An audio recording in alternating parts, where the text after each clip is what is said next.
A layer to the story, the mayor of Papillion says the city is not guilty of aggressive annexation. Mayor Dennis Black says he wants to be partners with Gretna in economic growth and that Papillion does not want to cross over I-80. Papillion is considering a plan to stretch its western limits to 144th while adding a neighborhood on the east side at 72nd and Cornhusker. In a statement, Mayor Black reiterated Papillion's annexation is not in response to Gretna's, adding if both are completed, Papillion is still within the bounds of the current boundary agreement, and our city limits still do not touch. Many residents in the areas Gretna wants to annex have some big questions about how it would affect their homes and families. Reporter Megan Stewart continues our live team coverage with some answers. Megan?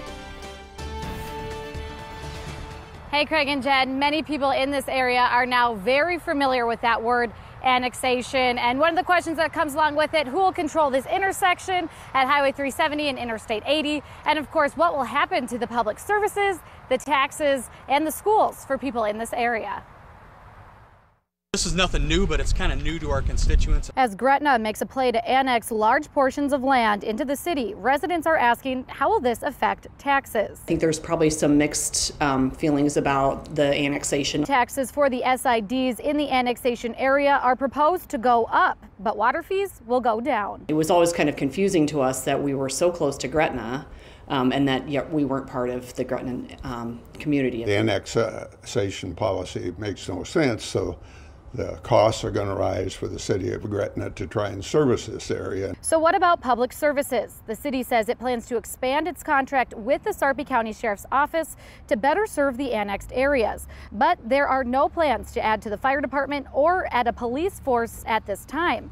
Officials say, however, that could change over time with more growth. Boundary issues are nothing new to us. And for those concerned about school district boundaries, those cannot and likely will not change. The Springfield-Platteview School District has students from Gretna, Papillion, and other cities.